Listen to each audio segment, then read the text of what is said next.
we are on page 24 of our Module 4 booklet, and we just have a couple of enrichment problems. And these are definitely at the 4 level. These are probably some of the more difficult percent problems that we could give you. So starting off with example number 2 and example number 3, and then there are a couple exercises on the next page that are very similar. This is definitely for like the top end. So starting with example number 2, reading for the gist. How many movies do Robbie and Joshua each have? All right. So just like some of the compound percent problems that we've done earlier, anytime that you see 2% in a problem, that generally is speaking that we need to do two different proportions to set up.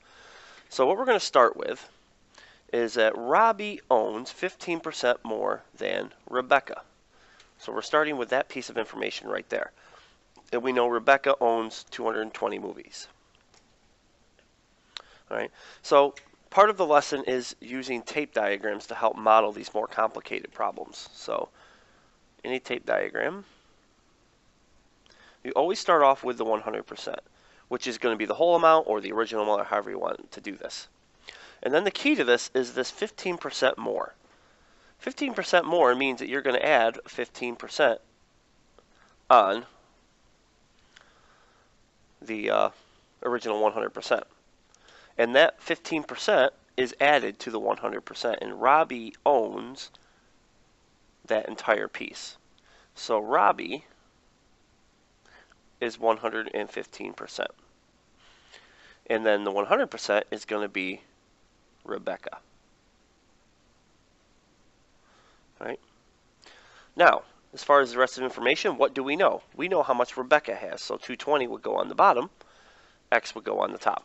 And cross multiplying here,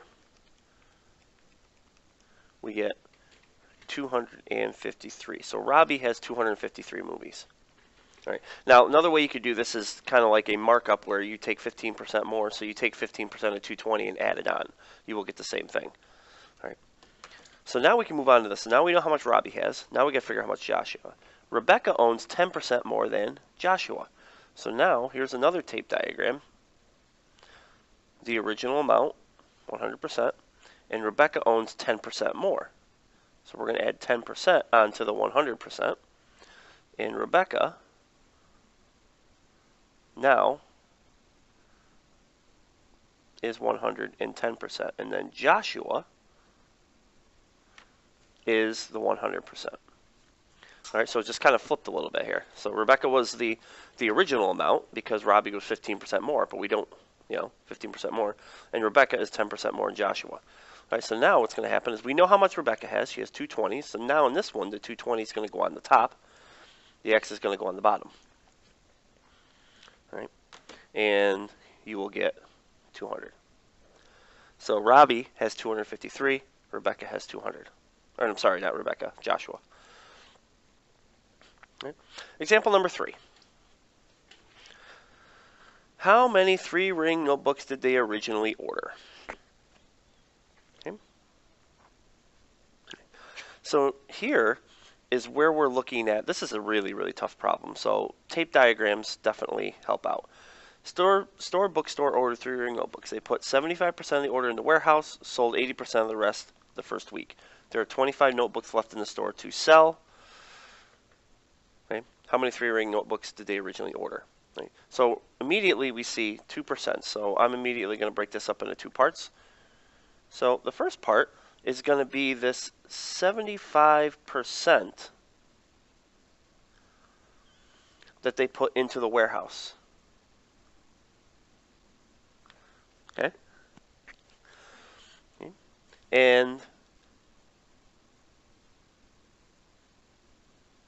then the rest of them, they're putting out in the store. So these 75% goes in the warehouse, 25% is out to sell. Okay. So now, going to the 80%. So this is the warehouse. So 75% in the warehouse. That means 25% went to the store, I should say. That says store. I know it doesn't look like it. All right. Now, the 25% that went to the store 80% of that is sold. Okay, which means I have 20% left, and that's what we're looking at. Okay, so the 25 isn't the 75% that went in the warehouse. It isn't the 25% that went in the store. It's this 20% that's left after they sold 80% of what they took to the store. So this is really where you have to completely work backwards and start with this piece and then work your way back. Because remember, what you're trying to find is this original, how much was originally ordered. All right, so here's how it works. 25 is 20%. The 25 is the 20%. So 20 over 100, 25 over X.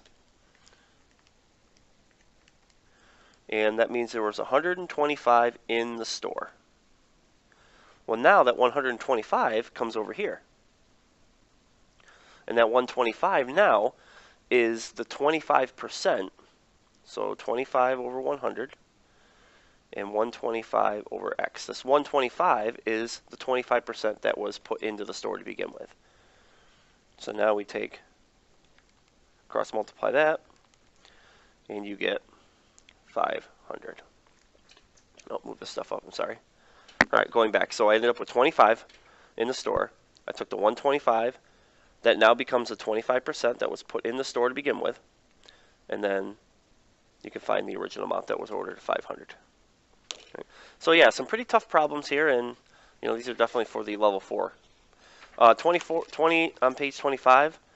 These are both, this one's more like example 2, this one's more like example 1. All right, this is Mr. Sims signing off.